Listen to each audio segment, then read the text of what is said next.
Hello मेरे दोस्तों, उम्मीद है आप सब ठीक से होंगे। बायोमेट्रिक्स होने के बाद विदिन 24 आवर्स आपके पास ये ईमेल रिसीव होती है जो आप मेरी स्क्रीन पे देख रहे हैं। इस ईमेल में आपको ये बताया जाता है कि आपके बायोमेट्रिक्स की कलेक्शन जो है वो हो चुकी है। अब हम आपका कार्ड प्रोसेस करेंगे अगर वो हमारी टर्म्स एंड कंडीशन और रिक्वायरमेंट्स को मीट करती है तो। अब बहुत सारे लोगों की रिक्वेस्ट आ रही थी कि हमारे साथ डॉक्यूमेंट लिस्ट शेयर करें जो हमें बायोमेट्रिक्स के टाइम साथ में लेने चाहिए, ताकि हमें कल को कोई फाल्ता ना रहे।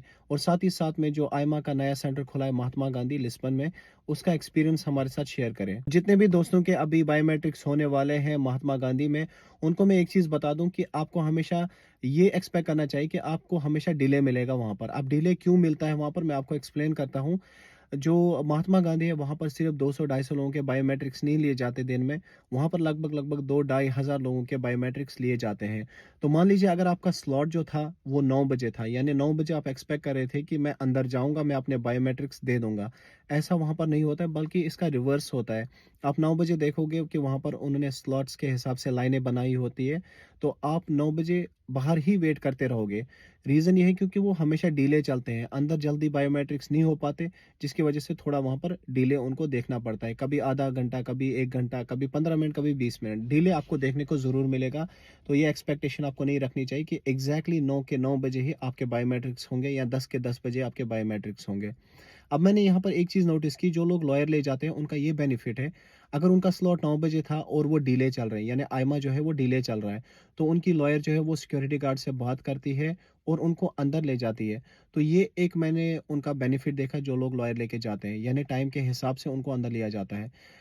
अब बाकी जो है मैंने कोई बेनिफिट नहीं देखा, मैं आपको बताता हूँ क्यों, मैं आपको एक्सप्लेन करता हूँ आगे की स्टोरी भी। बाकी लॉयर का कोई बेनिफिट यहाँ पर नहीं है, तो अगर आप वेट करना चाहते हो तो अच्छी बात है, लॉयर पे पैसे खर्च करने की ज़रूरत नहीं है। अब होता क्या है, जब आपकी स्लॉट की बारी आती है, जो सिक्योरिटी गार्ड होता है वो कॉल करता है आपको। वो एक अनाउंसमेंट करता है कि आप जो है 9:30 वाले या 9 बजे वाले अब अंदर जा सकते हैं। लेकिन अंदर जाने से पहले वो आपकी ईमेल चेक करता है जिसमें आपका स्लॉट जो है वो चेक किया जाता है और साथ ही साथ में आपकी डेट चेक की जाती है। और उसके बाद आपको अंदर जाने दिया जाता है। अंदर जाने के बाद आपको और एक सिक्योरिटी गार्ड मिलेगा, जो आपको कुर्सियों पे बिठाएगा वेट करने के लिए, चाहे left hand side, right hand side या आपको मिडल में भी बिठाया जाएगा। और आपको सारा विज़िबल होगा वहाँ पर, आपको दिखाई देगा कि जो आईमा के रिप्रेजेंटेटिव है, वे कैसे काम कर रहे हैं, वो कैसे बायोमेट्रिक्स ले रहे हैं, ये सारी चीज़ें आपको देखने को वहाँ पर मिलेगी। अब यहाँ पर मैं आपको बताता हूँ कि लॉयर का बेनिफिट क्यों नहीं है।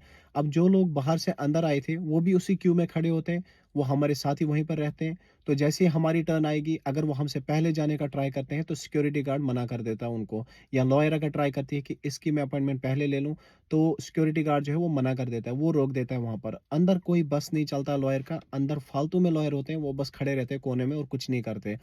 तो जैसे ही आपकी बारी आती है, सिक्योरिटी गार्ड आपको कॉल करेगा या आपको बुलाएगा और उसके बाद रिप्रेजेंटेटिव के साथ ले जाएगा। और रिप्रेजेंटेटिव वहाँ पर, जो आईमा का रिप्रेजेंटेटिव होता है, वो आपके बायोमेट्रिक्स लेगा। अब यहाँ पर बारी आती है डॉक्यूमेंट की, कि आपके पास डॉक्यूमेंट कैसे होने चाहिए, कैसे उनको जो है अलाइन करना है और क्या-क्या डॉक्यूमेंट होना चाहिए। सबसे पहला डॉक्यूमेंट मेन जो है वो आपका पासपोर्ट टॉप पे होना चाहिए। उसके बाद नीचे मैनिफेस्टेशन द इंट्रेसा, क्योंकि उस पे आपको डॉक्यूमेंट नंबर होता है। जो डॉक्यूमेंट नंबर रिप्रेजेंटेटिव को चाहिए होता है, वो सिस्टम में एंटर करे ताकि आपकी डिटेल्स जो है वो सारी देख सके वो। उसमें उसको डिटेल्स एडिट करनी होती है, ऐड ऑन करनी होती है, तो वो डॉक्यूमेंट नंबर होना ज़रूरी है आपके पास। मैनिफेस्टेशन द इंटरेस्ट के नीचे जो डॉक्यूमेंट होना चाहिए, वो है आपका पीसीसी, यानी पुलिस क्लियरेंस सर्टिफिकेट, और वो एपस्टाइल हुई होनी चाहिए। एक बात मैं आपको यहाँ पर फिर से याद दिला दूँ, मैंने इससे पहले भी हज़ार वीडियो बनाई है कि पीसीसी में ट्रांसलेशन की ज़रूरत नहीं है। अगर इंग्लिश है तो चल जाएगा, अगर हिंदी में है या अगर वो नेपाली में है, बांग्लादेशी में है, तब आपको ट्रांसलेट करना पड़ेगा इंग्लिश में। अगर इंग्लिश में है तो पुर्तगीशी में ट्रांसलेशन की कोई ज़रूरत नहीं है। उसके बाद आपने नीचे रखना अपना जुनता, जुनता भी बहुत ज़रूरी है, चाहे ओरिजिनल हो, चाहे कॉपी हो। उसके नीचे आपने रख देना है आपकी टिकट, कि आप पुर्तगाल कैसे आए थे।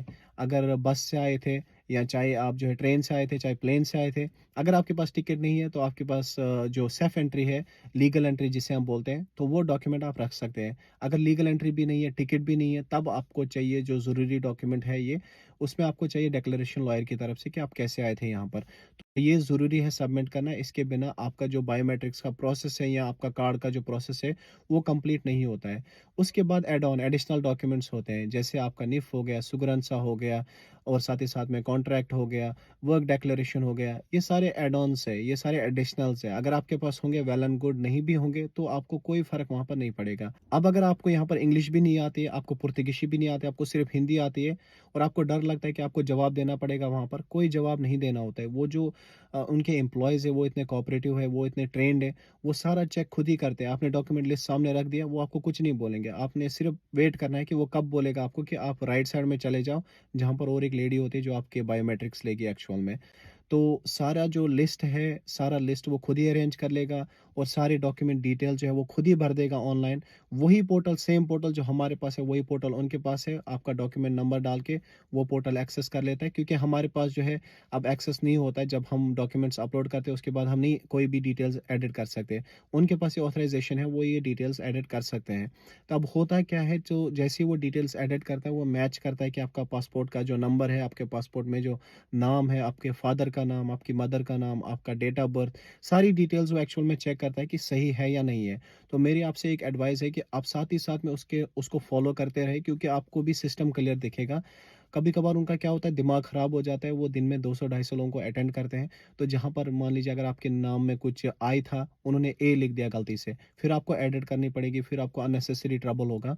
इससे अच्छा है कि आप उसको फॉलो करें, साथ में देखिए कि वो बंदा सही डिटेल्स एंटर कर रहा है या नहीं कर रहा है। अगर कहीं पे एडिट किया है तो सही एडिट किया है या नहीं किया है। ये प्रोसेस कंप्लीट होने के बाद आपको दूसरा स्टेप फॉलो करना पड़ेगा। जो दूसरा स्टेप है, वहाँ पर एक लेडी बैठी होंगी जो आपकी फ़ोटो लेंगी एक्चुअल में, और साथ ही साथ में आपके बायोमेट्रिक्स लेंगे। उस टाइम आपके बायोमेट्रिक्स लिए जाते हैं।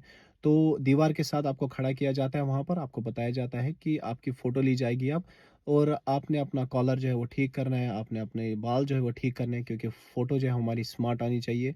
कल को वही फ़ोटो जो है कार्ड में छप के आएगी। तो ये चीज़ें आप ध्यान में रखें जब आप फ़ोटो के लिए तैयार होते हैं। उसके बाद फ़ोटो लेने के बाद वो आपको बताएँगे कि ये जो 4 फिंगर है आपके, वो आपने मशीन पे रखने हैं।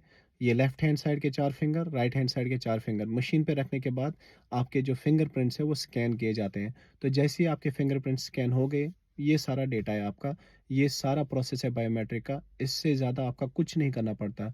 उसके बाद आप बाहर जा सकते हैं, एग्ज़िट कर सकते हैं। आपको कोई पेपर नहीं दिया जाता, आपको कोई प्रूफ़ नहीं दिया जाता। उसके बाद जो ईमेल मैंने आपको स्टार्टिंग वीडियो में दिखाई थी वो रिसीव हो जाती है विदिन 24 आवर्स। एनआईपीसी नंबर आपको तब तक नहीं मिलता जब तक आप आईएमओ वालों को कॉल नहीं करते। 1 महीने, 1.5 महीने के बाद जब आपका एनआईपीसी नंबर जनरेट होता है, उसके लिए मैं अलग से वीडियो बनाऊँगा, अलग से डिटेल्स दूँगा। हाल के लिए ये इन्फॉर्मेशन थी, जो कंप्लीट बायोमेट्रिक्स प्रोसेस है, जो कंप्लीट बायोमेट्रिक्स के डॉक्यूमेंट की लिस्ट है, वो चीज़ें सारी मैंने आपको ऑलरेडी एक्सप्लेन करी है। अगर आपको फिर भी डाउट है, आप कमेंट बॉक्स में कमेंट लिख सकते हैं या मैसेज कर सकते हैं मुझे, व्हाट्सएप नंबर है। तो मेरे दोस्तों, ये है आपकी कंप्लीट बायोमेट्रिक्स की जर्नी। सेम प्रोसेस फॉलो किया जाता है बाकी आईएमए सेंटर्स में भी। कहीं पर भी आप जाओ, सेम प्रोसेस फॉलो किया जाता है, सेम डॉक्यूमेंट्स माँगे जाते हैं, कोई डिफरेंट प्रोसेस डॉक्यूमेंट नहीं माँगे जाते। और तो ये कंप्लीट प्रोसेस है। अगर आपके पास फिर भी कोई डाउट है, फिर भी कोई क्वेश्चन है, आप कमेंट बॉक्स में लिख सकते हैं। व्हाट्सएप नंबर ऑलरेडी आप मुझसे पूछ सकते हैं। बाकी वीडियो आपको पसंद आई तो वीडियो को लाइक करें एंड सब्सक्राइब करें। साथ ही साथ में वीडियो को शेयर करें अपने दोस्तों के साथ, जिनके अभी बायोमेट्रिक्स होने वाले हैं, जो फ्यूचर में अभी बायोमेट्रिक्स के लिए जा रहे हैं, ताकि उनको थोड़ा आइडिया रहे कि बायोमेट्रिक्स होता कैसे है। मिलते हैं आपको अगली वीडियो में किसी नई अपडेट के साथ।